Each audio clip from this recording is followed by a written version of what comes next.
오늘 은혜 받으실 말씀은 이사야 32장 1절에서 2절까지 말씀입니다. 이사야 32장 1절에서 2절까지 말씀을 다 같이 봉독하겠습니다. 보라, 장차 한 왕이 공의로 통치할 것이요 방백들이 정의로 다스릴 것이며 또 그 사람은 광풍을 피하는 곳, 폭우를 가리우는 것 같을 것이며 마른 땅에 냇물 같을 것이며 곤비한 땅에 큰 바위 그늘 같으리니. 아멘. 귀한 찬양을 감사드립니다. 인사 나누겠습니다. 오늘은 참으로 좋은 날입니다. 사랑의 예수님이 우리 함께 계십니다. 기도하겠습니다. 사랑과 은혜와 자비가 무한하신 하나님 아버지, 저희들 오늘 이 시간 이 자리로 불러주셔서 주님 앞에 찬양과 경배로 예배드릴 수 있는 은혜를 주신 것을 감사합니다. 북녘 땅의 2,500만 동포들은 예수를 믿고 싶어도, 예배를 드리고 싶어도 믿지도 못하고 예배를 드리지도 못하는 절망적인 상황에 살고 있는데, 웬일인지 우리가 이 자유 대한민국에서 마음껏 예배를 드리고 주님을 찬양할 수 있는 특권을 준 것을 감사합니다. 속히 북한의 문이 열려서 복음이 증거되게 하여 주시고 남북 8천만 함께 주님을 찬양하는 날이 다가오게 하여 주옵소서. 감사하고 예수님의 이름으로 기도 올려옵나이다. 아멘. 사랑하는 자여, 내 영혼이 잘됨 같이 내가 범사에 잘되고 강건하기를 내가 간구하노라.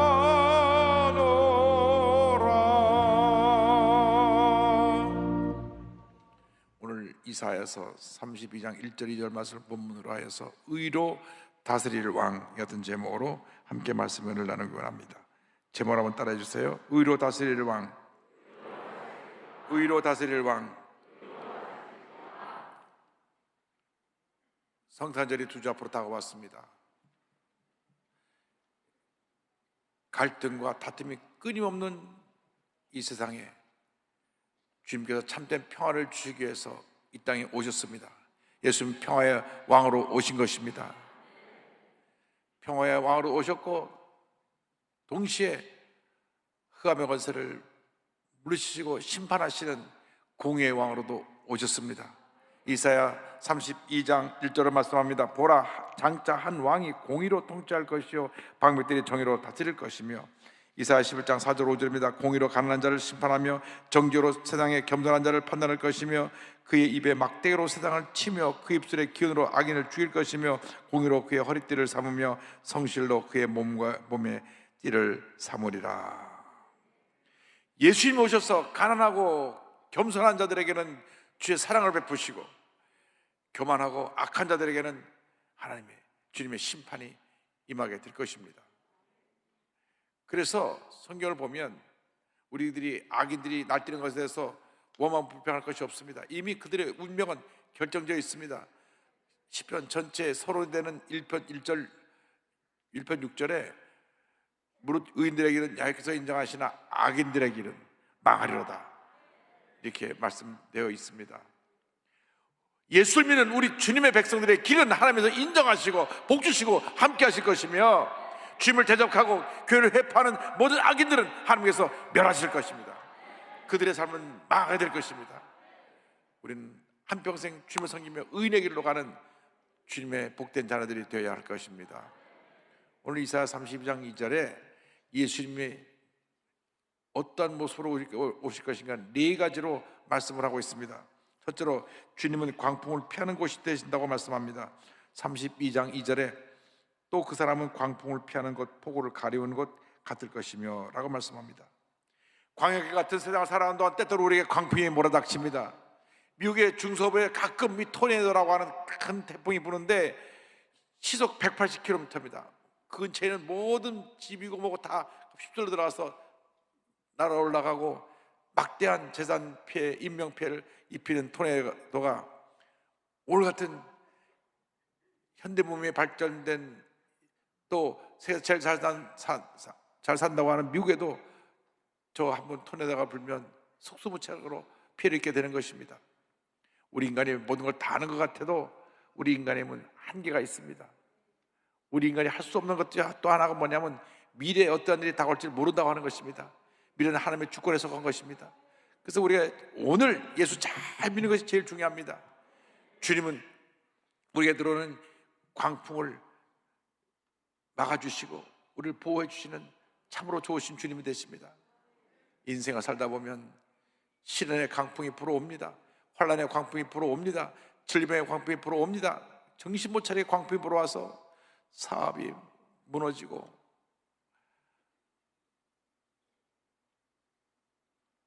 경제적으로 파탄지경에 이르게 되고 믿었던 사람들은 다 떠나가고 착하던 아이들이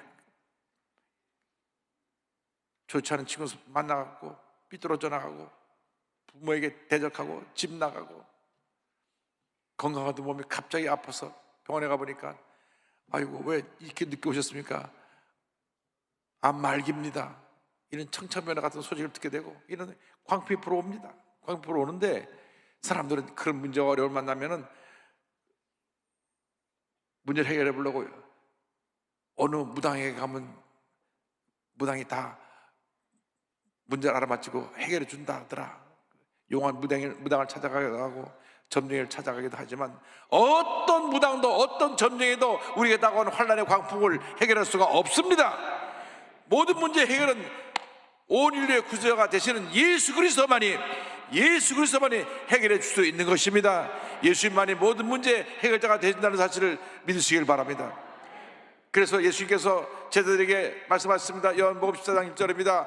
너희는 마음에 근심하지 말라. 하나님을 믿으니 또 나를 믿으라. 여러분 근심하지 말고 걱정하지 말고 하나님을 믿고 주 예수 그리스도를 믿고 나가면 놀라운 일이 일어나게 되는 것입니다. 14장 6절에 주님 말씀하십니다. 예수께서 이르시되 내가 곧 길이요 진리요 생명이니 나로 말미암지 않고는 아버지께로 올 자가 없느니라. 그렇습니다. 예수님만이 참 길이 되시고 진리가 되시고 생명이 되시기 때문에 예수님께 나오면 예수님께서 우리를 광풍에서 보호해 주시고 문제 가운데에서 우리를 보호해 주셔서 하나님의 은혜로 승리하는 삶을 살게 만들어 주시는 것입니다. 예수님 둘째로 폭우를 가리우는 것이 되신다고 말씀합니다. 32장 2절입니다. 폭우를 가리는 곳 같을 것이며 여름철에 갑자기 폭우가 쏟아지면 온몸이 다 젖게 됩니다. 갑자기 홍수가 나게 되고 큰 피해를 입게 됩니다. 싱가포르는 9월달부터 2월달까지가 우리나라 말하면 가을, 겨울이 우기입니다.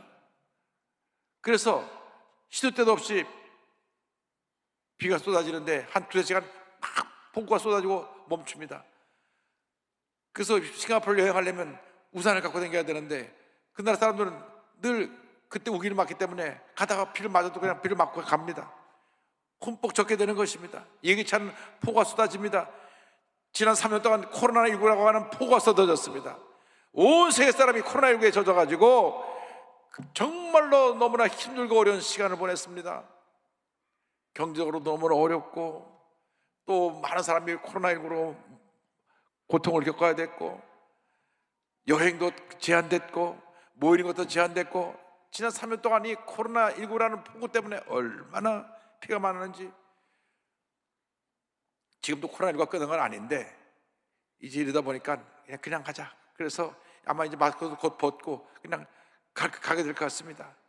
뭐 요즘 6만 명, 7만 명 나도 누나가 깜짝도 안 합니다. 옛날에는 100명 나왔다도 그랬는데 1년째 우크라이나 러시아 전쟁에 폭우가 쏟아지고 있습니다. 얼마나 많은 청년들이 죽었는지 수를 헤아릴 수가 없습니다.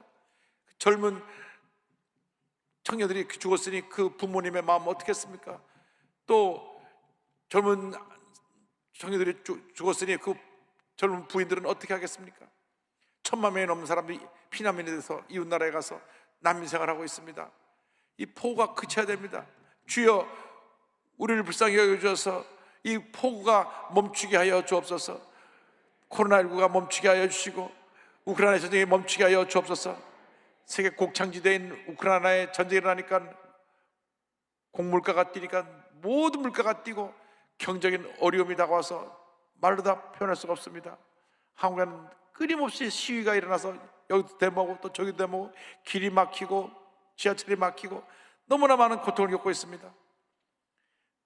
문제를 해결보다도 문제가 있다고 하면 자꾸 얘기하는 것이 문제입니다. 문제는 해결해야 되는데 이것도 문제입니다. 이것도 문제입니다. 이것도 문제입니다. 청년들이 일자리가 없습니다. 그 청년들이 이 일자리가 없는 포구에서 절망하고 있습니다. 북한은 끊임없이 미사일을 쏘아댑니다. 또 쏘고 또 쏘고 또 쏘고 또 쏩니다. 그걸로 온 북한 주민들이 배불리 먹고 잘 지낼 수 있는 몇 년치 식량을 그냥 폭탄 몇 개로 쏴서, 미사일 몇 개로 쏴서 다 날려버립니다.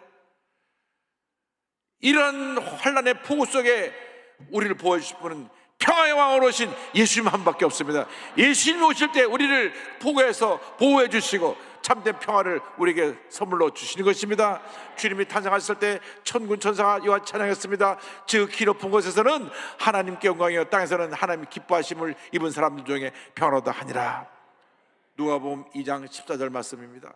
천군 천사가 하나님께 영광이요 사람에게는 평화로다. 주여 그 평화를 우리에게 주시옵소서. 평화의 왕 되신 예수께서 우리 마음에 오셔서 참된 평화를 허락하여 주셔서 염려 거지거지 떠나가고 환란의 폭우 속에서도 주님 주신 평안함으로 우리 마음을 지키고 승리할 수 있게 하여 주옵소서. 주님이 주시는 평안은 세상 누구도 뺄 수가 없습니다. 요한복음 14장 27절에 주님 말씀하셨습니다. 평안을 너에게 끼치노니 곧 나의 평안을 너에게 주노라. 내가 너에게 주는 것은 세상이 주는 것과 같지 아니하느라. 너희는 마음에 근심하지도 말고 두려워하지도 말라. 세상에 갖다 주는 평안은 잠깐 지나가는 일시적인 평안, 일적인 위로함입니다. 그러나 주님의 평안함은 영원한 평안함입니다. 환난 중에서도 평안할 수 있는 그 평안을 주님이 선물로 주시는 것입니다. 그러므로 주님을 믿고 의지하고 절대 염려, 근심, 걱정하지 말고 믿음으로 전진 또 전진 또 전진해 나가시기 바랍니다. 셋째로 예수는 마른 땅에 냇물 같은 분이십니다. 성경은 이와 같이 말씀합니다. 32장 2절에 마른 땅에 냇물 같을 것이며, 물은 모든 생물의 생명을 주는 데 있어 가장 귀중한 것입니다. 농사를 지는데 물이 없으면 식물이 다 타주고 가게 되고, 우리도 물을 먹지 못하면 모든 생물이 물의 기근으로 인해서 목숨 위험을 받게 되는 것입니다. 이상 많은 사람들이 영혼의 갈급함 속에 살고 있습니다.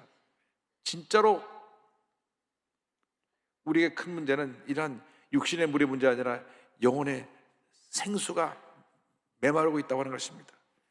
아모스 8장 11절입니다. 주야의 말씀이니라. 보라 날이 이를지라 내가 기근을 땅에 보내리니 양식이 없어 주림이 아니며 물이 없어 가람이 아니래요. 야훼의 말씀을 듣지 못한 기갈이라. 하나님의 말씀을 듣지 못하고 그 영혼이 피폐해지니까 사람 마음이 악해져서 악한 일을 행하고 많은 문제를 일으키고 있습니다. 다 영혼이 메마른 사람들이 일으키는 문제인 것입니다. 그래서 영혼의 갈급함을 채워보려고 지금 한국에 독보처럼 퍼지는 것이 마약입니다. 마약이 얼마나 많이 퍼지고 있는지, 마약 밀반입해서 그 압수되는 분량이 최근에 몇십 배가 늘었습니다. 왜? 이 나라가 이제 먹고 살기가 편해졌으니까 그 다음에는 마음의 갈급함을 채울 길이 없어서 술을 마시는데 술 마시도 또 만족하지 못하니까 이제 마약까지 하게 되는 것입니다. 정말 큰일 났습니다. 하나님 우리 대한민국 국민을 여겨주셔서 영혼의 갈급함을 예수의 복음으로 채울 수 있게 하여 주시고, 이 땅에서 술 취하고 마약하는 잘못된 모든 것이 다 사라지게 하여 주옵소서. 흑암의 것이 다 사라지게 하여 주옵소서. 심령의 생수가 임해야 되는 것입니다. 사마리아 여인은 좋은 남자를 만나면 마음이 생수가 임할 줄 알아서 결혼을 5번을 했는데 5번 다 실패했습니다. 그러고도 자기 마음에 평안함을 주지 못했습니다. 6번째는 결혼도 안 하고 삽니다. 그때 주님이 그에게 말씀하셨습니다. 요한복음 4장 14절입니다. 내가 주는 물을 마시는 자는 영원히 목마르지 아니하리니 내가 주는 물은 그 속에서 영생하도록 솟아나는 샘물이 되리라. 예수님만이 우리 영혼의 생수를 주실 수가 있습니다. 예수님이 주신 생수는 바로 성령의 생수인 것입니다. 예수님이 승천하신 후 열흘째 되는 날 성령을 부어주셨습니다. 성령이 임할 때 우리 마음에 생수의 강이 흘러 넘쳐나게 되는 것입니다. 요한복음 10장 37절로 39절입니다. 명절 끝날 곧 큰 날에 예수께서 서서 외쳐 이르시되 누구든지 목마르거든 내게로 와서 마시라. 나를 믿는 자는 성령이 이름과 같이 그 배에서 생수의 강이 흘러나오리라 하시니 이는 그를 믿는 자들이 받을 성령을 가리켜 말씀하신 것이라. 성령이 임해야 되는 것입니다. 주여 성령이 임해서 내 마음에 영혼의 생수가 흘러 넘쳐나게 하여 주옵소서. 이스라엘에서 농사를 짓는데 이른 비 늦은 비가 있습니다. 그래서 이른 비 늦은 비를 비유해서 성령 역사가 예수님 승천하실 때 임한 이른 비, 지금 우리에게 임하는 늦은 비를 설명합니다. 신명기 11장 14절입니다. 야훼께서 너희의 땅에 이른 비, 늦은 비를 적당한 때 내리시리니 너희가 곡식과 포도주와 기름을 얻을 것이요. 요엘서 2장 28절 29절입니다. 그에 내가 내 영을 만민에게 부어주리니 너희 자녀들이 장래를 말할 것이며 너희 늙은이는 꿈을 꾸며 너희 젊은이는 이상을 볼 것이며 그때 내가 또 내 영을 남녀가 여종에게 부어줄 것이며, 이른 비를 2000년 전 예수님께서 승천하시는 오순절날 마가다락방에만 성령 강림을 말합니다. 그 성령 강림의 역사로 말미암아 예루살렘 교회가 탄생되었고 예루살렘과 온 유대와 사마리아와 온 로마 제국에 복음이 증거되었습니다. 그리고 늦음이 성령은 20세기 일어난 오순절 성령운동입니다. 미국 아수사 스트레이트에서 일어난 이 오순절 성령운동이 온 세계를 뒤덮어서 지금 전 세계 성령운동에 참여한 사람이 6억 5천만 명, 앞으로 10년 내로 10억 명이나 되는 크리스찬들이 이 오순절 운동에 참여하게 될 것입니다. 그래서 순복음 성령운동이 세계 최대 부흥운동이 될 것입니다. 지금 이미 중남미에는 80%가 다 오순절 순복음입니다. 브라질만 하더라도 6천만이 넘는 순복음이 있습니다. 그렇게 강력한 성령운동의 역사가 일어나고 있는데, 일찍이 아시아에서 성령운동의 선두주자로 우리가 달려왔는데 그동안 등다섯과 배부르니까 알게 모르게 열정이 식어졌습니다. 이제 회복해야 됩니다. 주여 다시 우리를 성령으로 충만케 하여 주옵소서. 성령으로 충만케 하여서 우리 대한민국이 변화되게 하여 주시고, 성령으로 충만하여서 성령 충만 역사로 북한의 문을 열고 복음이 북한을 변화시키는 놀라운 역사가 나타나게 하여 주시옵소서. 그래서 우리 순복음, 우리 하나님의 성의 모든 교회가 10년 동안 15,000교회를 더 세워서 2만 교회, 그리고 성도 지금 160만에서 300만 성도를 목표로 하고 달려나갑니다. 그렇게 되면 우리 순복음이 한국에서 제일 큰 교단이 될 것입니다. 하나님께서 그렇게 우리를 축복해 주실 것입니다. 주여 우리에게 부흥을 허락하여 주옵소서. 믿습니다. 하나님께 영광 돌립니다.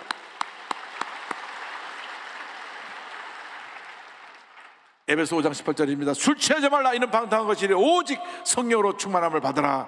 오직 성령으로 충만함을 받으라. 성령으로 충만함을 받으라. 성령으로 충만함을 받으라. 주여 우리를 성령으로 충만케 하여 주셔서 성령 충만받고 권능받아 복음의 열정을 가지고 믿지 않는 사람들 주님께 인도하고 하나님의 영광을 온천에 드러내는 주님의 일꾼들 되게 하여 주시옵소서.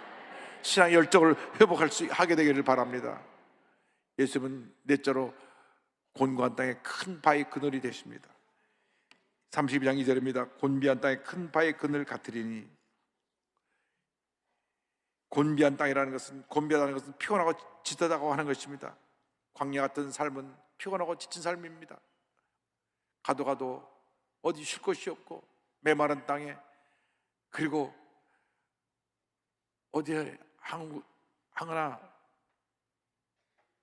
물 마실 만한 곳도 없는 그런 척박한 환경을 우리가 살아가고 있는데, 제가 아프리카 케냐 나이로비 수도에서 800km 북쪽으로 떨어진 투르카나에 가보니까 평균 온도가 50도,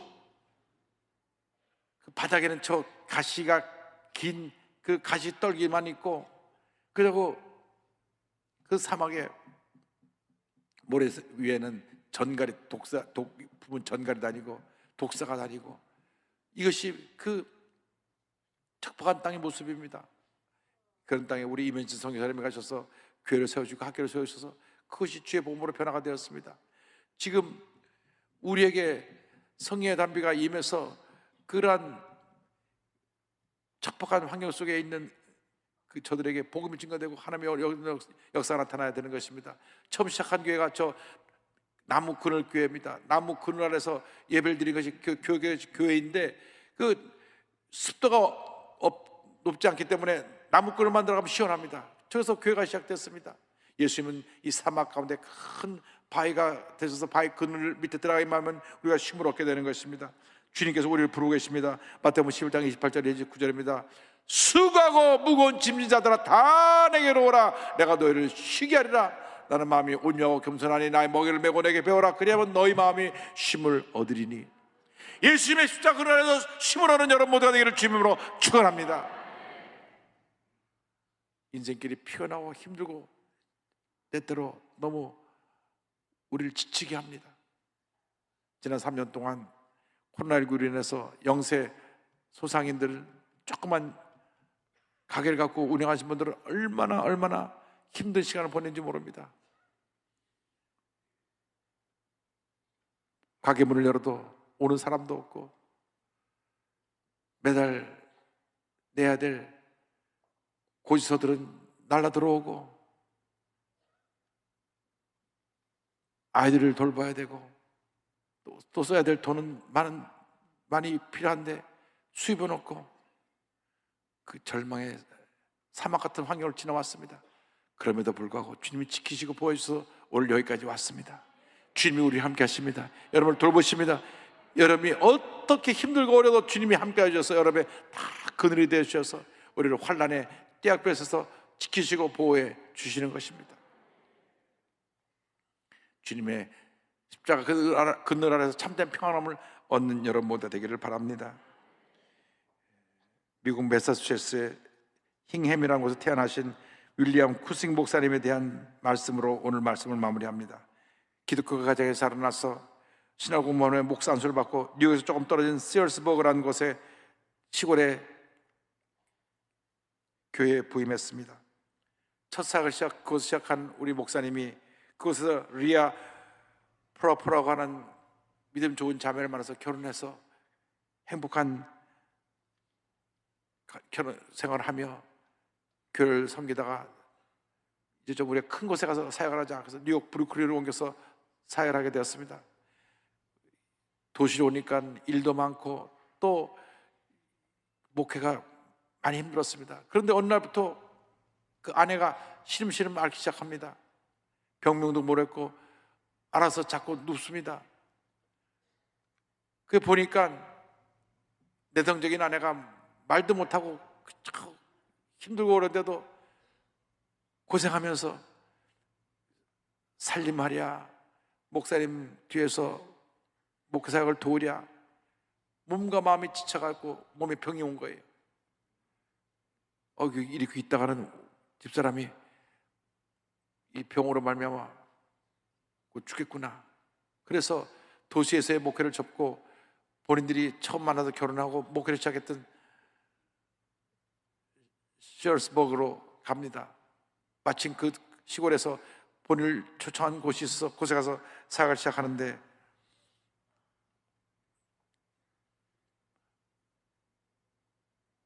아내의 몸이 회복이 되지 않고 그곳에 와서 그렇게 보살폈지만은 온 지 6년 만에 세상을 떠나고 맙니다. 그런데 아내가 세상을 떠나서 너무나 마음의 절망이 심했는데 본인에게도 병이 찾아왔습니다.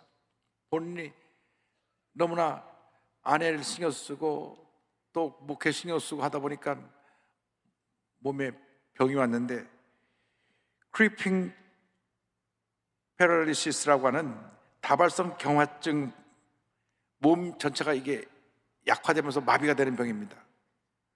그래갖고 이 목사님이 몸 상태가 점점 안 좋아지는데 목에 계속 감기균이 들더니만 목에 이 조직들이 마비가 되면서 말을 할 수가 없게 됐어요.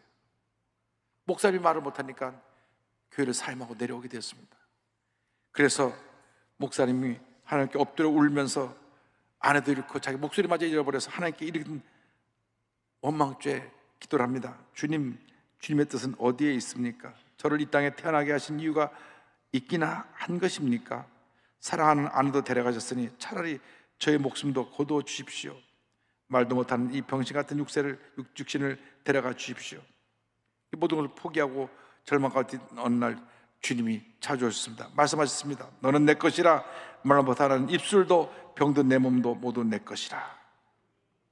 그 음성을 듣고 그가 울며 회개하면서 기도합니다. 사랑하는 주님, 건강한 몸으로 주님께 충성하지 못했는데 이 병든 몸으로 남아 충성하고자 하오니 당신을 위하여 할 일을 허락하여 주옵소서. 그가 첫사랑을 회복했습니다. 눈물을 흘리며 주님께 주신 그 재능을 가지고 목회는 하지 못하지만 그가 시를 쓰는 그런 재능을 가졌기 때문에 그때로부터 찬송을 쓰기 시작했는데 찬송을 무려 300편을 짓습니다. 그래서 그가 그 많은 어려움 가운데 고난 가운데 늘 주님의 날개 아래서 평안함을 누리고 살았다고 해서 지은 찬송의 찬송가 419장입니다. 주 날개 및 내가 편안히 쉬네. 밤 깊고 비바람 불어쳐도 아버지께서 날 지켜주시니 거기서 평안히 쉬리로다. 73살에 이 찬송을 지었고요, 생키라고 하는 무디 부흥사의 찬양 사역자가 곡을 붙였습니다. 그리고 이 찬송을 찍고 나서 6년 후에 주님 앞에 부름을 받는데, 이 찬송 그의 믿음의 고백입니다. 주 날개 밑 내가 편안히 쉬네. 밤 깊고 비바람 불어쳐도 아버지께서 날 지켜주시니 거기서 편안히 쉬리로다. 주 날개 밑 평안하다. 그 사랑 끊을 자니뇨. 주 날개 밑 내 쉬는 영혼 영원히 거기서 살림. 주 날개 밑 나의 피난처 되니 거기서 쉬기를 원하노라. 세상이 나를 위로치 못하나 거기서 평화를 누리리라. 주 날개 밑 평안하다. 그 사랑 끊을 자니뇨. 주 날개 밑 내 쉬는 영혼 영원히 거기서 살리. 주 날개 밑 참된 기쁨이 있네. 고달픈 세상길 가는 동안 나 거기 숨어 돌보심을 받고 영원한 안식을 얻으리라. 주 날개 밑 평안하다. 그 사랑 끊을 자니뇨. 주 날개 밑 내 쉬는 영혼 영원히 거기서 살림. 아무리 힘들고 지고 어려워도 주님 날개 아래서 평안함을 얻고 주님 주시는 은혜로 믿음으로 일어나서 모든 어려움 이기고 승리의 삶을 살아가는 여러분 모두가 되기를 주님의 이름으로 축원합니다. 축원합니다. 축원합니다. 기도하겠습니다. 사랑과 은혜와 자비가 무한하신 하나님 아버지, 인생을 살아간 동안 광야의 인생에서 때때로 광풍도 만나고 폭우도 만나고 메마른 땅을 걷기도 하고 주님 말할 수 없는 고통의 삶을 살았었습니다. 그러나 주님이 그때마다 도와주시고 함께 하셔서 오늘 여기까지 왔습니다. 주님 사랑합니다. 주님 의지합니다. 남은 인생 주님 영광에 살아가는 저희 모두가 될 수 있도록 은혜 내려 주옵소서. 예수님의 이름으로 기도 올리옵나이다. 아멘. 아픈 자리에 손을 얹고 기도합니다. 문자 손을 갖고 오시면 가슴에 손을 얹고 기도합니다. 사랑이 무하신 하나님 아버지, 믿음으로 손 얹어 싸우니 주님 저들의 삶의 모든 문제를 주님 이 시간 해결하여 주시고 모든 병에서 노연함 받게 하여 주시옵소서. 광야 같은 세상을 살아가는 저희들에게 하나님 은혜 주셔서 우리 마음 가운데 생명의 생수가 터져 나오게 하여 주옵소서. 나사렛 예수 그리스도의 이름으로 명하니 모든 질병은 떠나갈지어다. 심한 두통, 불면증, 우울증, 뇌로제, 각종 정신질환은 물러갈지어다. 눈과 코와 입과 귀와 목의 질병은 떠나가라. 어깨, 척추, 허리, 관절염이 물러갈지어다. 심장병, 위장병이 떠나갈지어다. 고혈압, 당뇨가 물러갈지어다. 악성종양과 암은 떠나가라. 피부병, 난치병, 불임증은 물러갈지어다. 마음의 염려, 근심, 걱정, 과거의 상처, 고통, 괴로움, 트라우마는 묶음으로 떠나갈지어다. 주님의 평안함이 임할지어다. 자녀들에게 하나님의 은혜가 임할지어다. 가정에 하나님의 은혜가 임할지어다. 직장과 사업에 하나님의 은혜가 임할지어다. 기도하고 구원을 받은 줄로 믿어라. 감사하고 예수님의 이름으로 기도 올리옵나이다. 아멘. 지금은 우리에게서 주 예수 그리스도의 무한하신 은혜와 하나님 아버지의 큰 넓으신 사랑과 성령의 감동, 감화, 인도, 교통 충만하게 하심이 예수님이 주신 평안함을 가지고 믿음으로 전제해 나가는 주님의 귀한 백성들이 지금부터 영원토록 함께 있을지어다. 아멘.